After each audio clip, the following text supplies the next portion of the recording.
Everyone, welcome back to the channel. आज हम exercise 4.3 के क्वेश्चन 1 एंड 2 सॉल्व करेंगे। क्वेश्चन 1 है निम्न द्विघात समीकरणों के मूलों की प्रकृति ज्ञात कीजिए। यदि मूलों का अस्तित्व हो तो उन्हें ज्ञात कीजिए। ठीक है, मूलों की प्रकृति हम कैसे ज्ञात करते हैं? विविक्त कर से ज्ञात करते हैं। विविक्त कर का फॉर्मूला लगाएंगे। अगर विविक्त कर हमारा ग्रेटर देन 0 या इक्वल 0 आ रहा है तो मूलों का अस्तित्व होगा और उसी के बाद ही हम मूल निकालेंगे। ठीक है, प्रकृति कैसे इसी से प्रकृति कैसे निकाली जाती है? जब ग्रेटर देन 0 होगा तो प्रकृति कैसी है मूलों की? वास्तविक व भिन्न।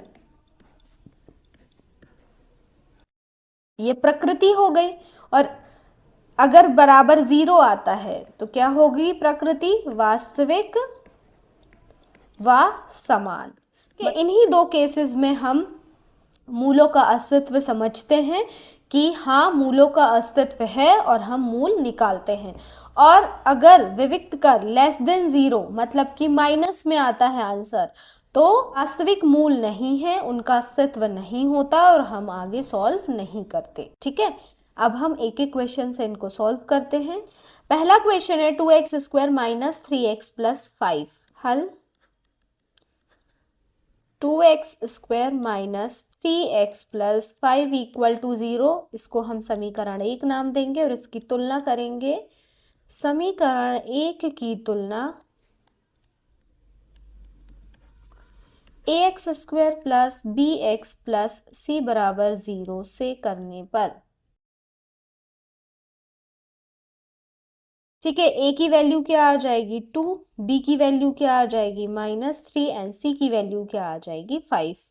विविक्त कर का फॉर्मूला लगा देते हैं। v² minus 4ac equal to 0। अभी तो इक्वल 0 लेके चलते। b² मतलब -3 का स्क्वायर -4, a क्या है 2 और c क्या है 5 इक्वल टू 0। -3 का स्क्वायर 9 माइनस 4 दूनी 8 और 8 पंचे 40 इक्वल टू 0। 9 से -40 जाएगा, आंसर क्या आ जाएगा? -31 इक्वल टू 0। -31 क्या है? 0 से छोटा है, इसीलिए b² माइनस 4ac भी क्या आ जाएगा? लेस देन 0 आ जाएगा। आंसर में हम क्या लिख देंगे? स्पष्ट है उपरोक्त समीकरण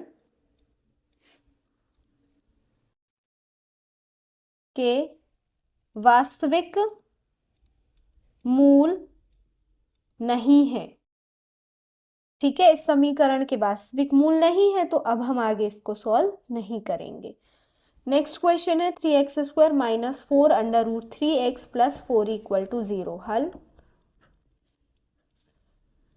3x² minus 4 under root 3x plus 4 equal to 0। इसको भी हम समीकरण 1 नाम देंगे। यहाँ लिखेंगे समीकरण 1 की तुलना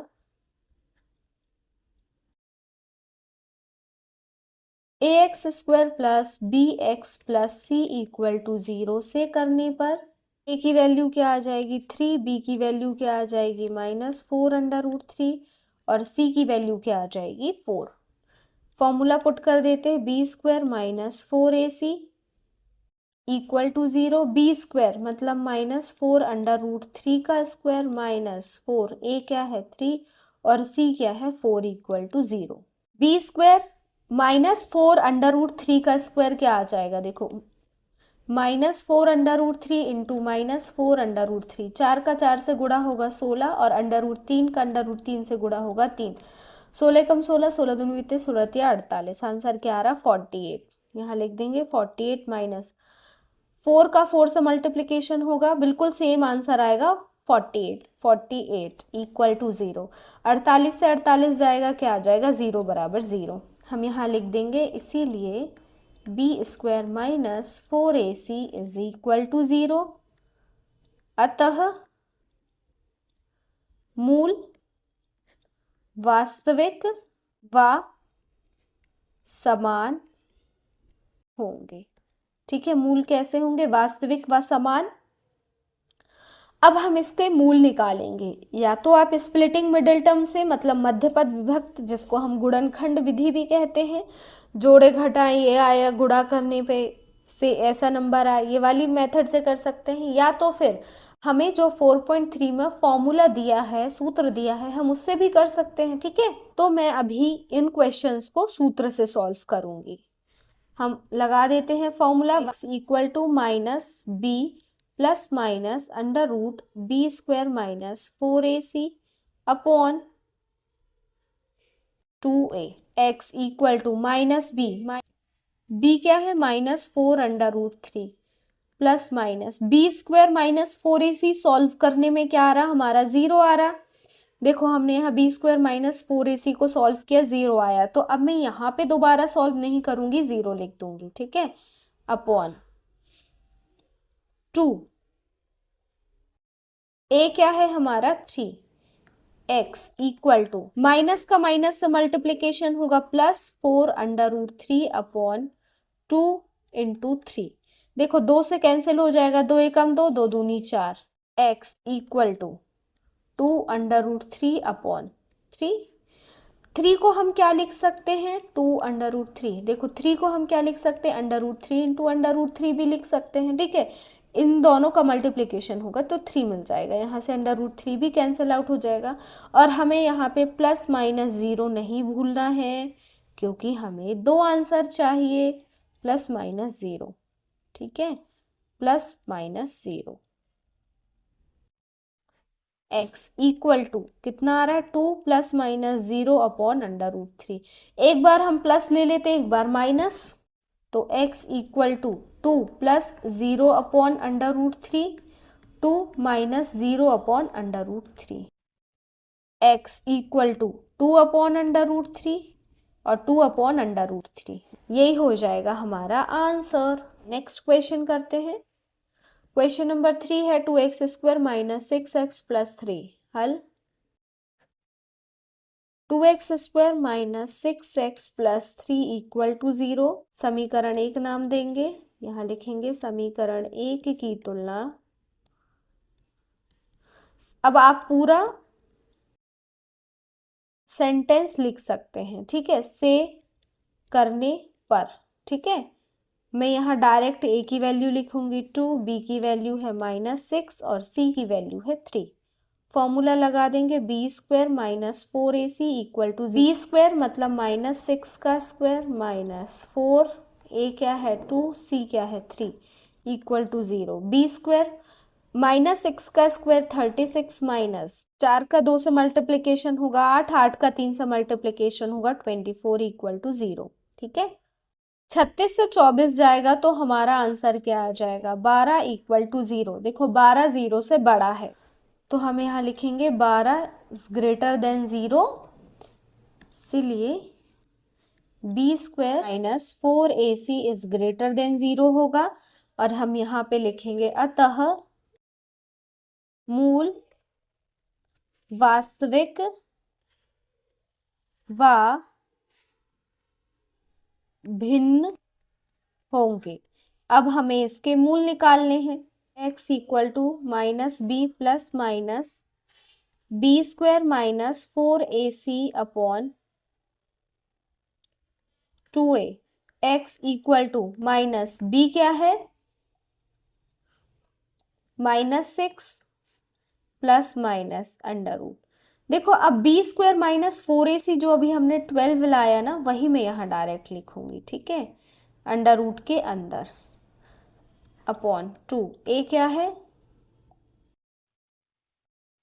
2x इक्वल टू माइनस का माइनस से मल्टीप्लीकेशन होगा +6 plus minus under root 12 upon 4, ठीक है। अंडर रूट 12 को जब हम बाहर निकालेंगे तो क्या आ जाएगा, देखो ऐसे ही निकालते हैं हम, 2 छिंग 12, 2 तिया 6, 3 एकम 3। अंडर रूट के अंदर क्या लिखेंगे, 2 गुणा 2 गुणा 3। जिसका पेयर बन गया, जोड़ा बन गया, वो बाहर निकल आएगा। 2 का जोड़ा बन गया, बाहर निकल गया, अंदर क्या बचे, सिर्फ 3। तो अंडर रूट 12 को हम क्या लिख सकते हैं, 2 अंडर रूट 3, ठीक है। आगे सॉल्व करेंगे, x equal to 6 plus minus under root 12 को क्या लिखेंगे, 2 under root 3 upon 4। x equal to 6 को हम क्या लिख सकते हैं, 2 into 3 plus 2 under root 3 upon 4 को क्या लिख सकते हैं, 2 इंटू 2। देखो x इक्वल टू, मैं ये सब इसलिए कर रही हूँ क्योंकि मैं 2 को बाहर ले सकूँ, कॉमन ले सकूँ और आपको इजीली समझ में आए। इसके पास भी 2 है, इसके पास भी 2 है और यहाँ पर भी 2 है, तो हम 2 बाहर ले लेंगे। अंदर क्या बचेगा 3 प्लस माइनस भी चल रहे हैं यहाँ पे, तो प्लस माइनस, ठीक है। यहाँ पे मैं भूल गई थी, यहाँ पर भी माइनस लगाना है। √3 अपॉन 2 इंटू 2, यहाँ 2 से 2 क्या हो जाएगा, cancel out. x equal to 3 plus minus √3 upon 2, ठीक है। एक बार हम प्लस ले लेंगे, 3 प्लस √3 अपॉन 2। एक बार माइनस ले लेंगे, 3 माइनस √3 अपॉन, ये हो जाएंगे हमारे दो आंसर, ठीक है। आंसर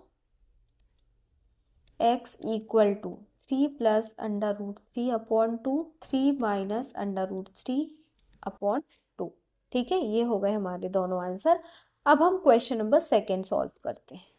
निम्न प्रत्येक द्विघात समीकरण में k का ऐसा मान ज्ञात कीजिए कि उसके दो बराबर मूल हो, मतलब विविक्त कर क्या आ रहा है, 0 आ रहा है, ठीक है।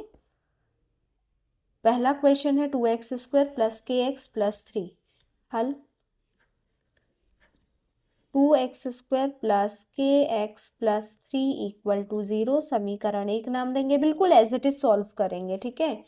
यहाँ लिखेंगे समीकरण 1 की तुलना ax² plus bx plus c equal to 0 से करने पर, ठीक है। आगे आप सेंटेंस पूरा लिख लीजिएगा। मैं a equal to 2, b equal to k and c equal to 3 लिख रही हूँ डायरेक्ट यहाँ पे, ठीक है। हम फॉर्मूला लगा देंगे b² minus 4ac equal to 0। यहाँ पे तो ये कह रहा है कि विविक्त कर 0 है, तो हम यहाँ लिख देंगे b² minus 4ac equal to 0। b² मतलब k² माइनस 4a मतलब 2 और c मतलब 3 इक्वल टू 0।